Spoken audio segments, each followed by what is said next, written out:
Nasubukan mo na bang magluto ng sardines in tomato sauce? Kung hindi pa, para sa'yo ang video nito. Dahil dito ay magluluto tayo ng homemade sardines in tomato sauce.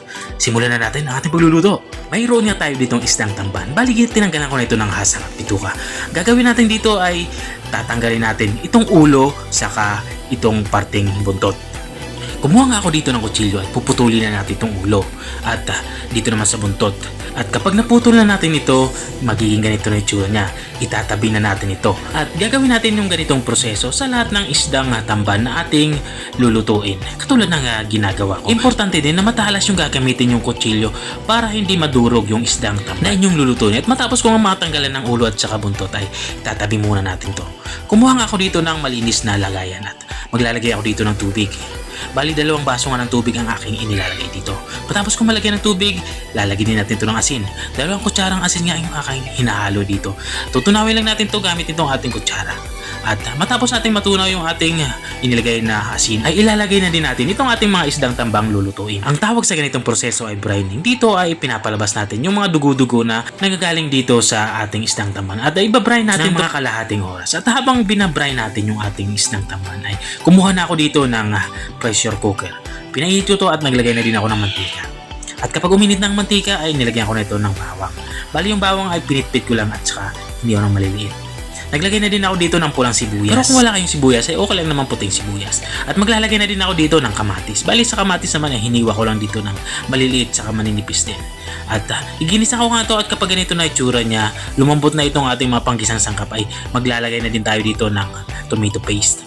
Bali, ang gagawin natin sa tomato paste ay gigisa din natin to para mabawasan yung asim nito. Medyo maasim nga ito dahil concentrated. At kapag nagisa na natin itong ating lagay na tomato paste ay maglalagay na din tayo dito ng tomato sauce. Sa tomato sauce naman, yung pangalawa sa pinakamalit na pakete ang aking inilalagay. Inubos ko na ito. At katulad din sa ating tomato paste, igigisa din natin to. At kapag nagisa na natin to ay lagyan na natin to ng tubig. Ito na yung magiging sabaw niya. At kung nanonood ka pa rin hanggang dito sa kalagitnaan ng aking video, ibig sabihin ay nag-enjoy ka. Baka pwede mo na may comment kung tayo saan ka, para alam ko kung hanggang saan umabot ang aking video. At balik tayo dito sa ating nilulutong ulam. Naglagay na ako dito ng mga pampalasa. Nilagyan ko na ito ng black pepper or pamintang durog. Naglagay na din ako dito ng patis. At naglagay na din ako dito ng ajinomoto or bitchin. At sa parte ito ay naglalagay na ako ng asukal. Makakatulong yung asukal para maging balanse yung lasa ng ating sabaw. At dito sa parte ito ay naglalagay na din ako dito ng siling labuyo. Pero ito naman ay optional. Kung ayaw nyo ng manghang ay okay lang naman na hindi ilagyan. At isisimmer natin to ng mga 1 minuto or hanggang sa kumulo lang yung ating ginagawang sauce o sabaw. At makalipas nga ng 1 minuto ay kumulo na nga ito at binuksan ko na ito. Dito naman sa parting ito ay ilalagay na natin itong ating isdang tamban. Gagawin ko nga lang ay ibubuhos ko lang ito ng dahan-dahan. At ayusin lang natin, ililayer lang natin ito para hindi tayo mahirapan mamaya sa pagkukuha at hindi ito madurog. At kapag naayos na natin ito ay tatakpan natin ito. Bali, ang gagawin natin dito ay pressure cooker natin ito ng mga 1.5 oras para siguradong lumambot pati tinik nito. At habang nga tayo ay nagpapatuloy sa ating pagluluto, gusto ko lang shoutout ang mga masusugid natin mga taga-subaybay. Shoutout nga kay Ma'am May Eva Cayetano ng Saudi Arabia. Shoutout din kay Ma'am Casalin ng Lemery, Batangas. At shoutout din kay Sir AJ Ramos. At maraming salamat din sa mga walang sawang nanonood at nakasubaybay dito sa aking channel.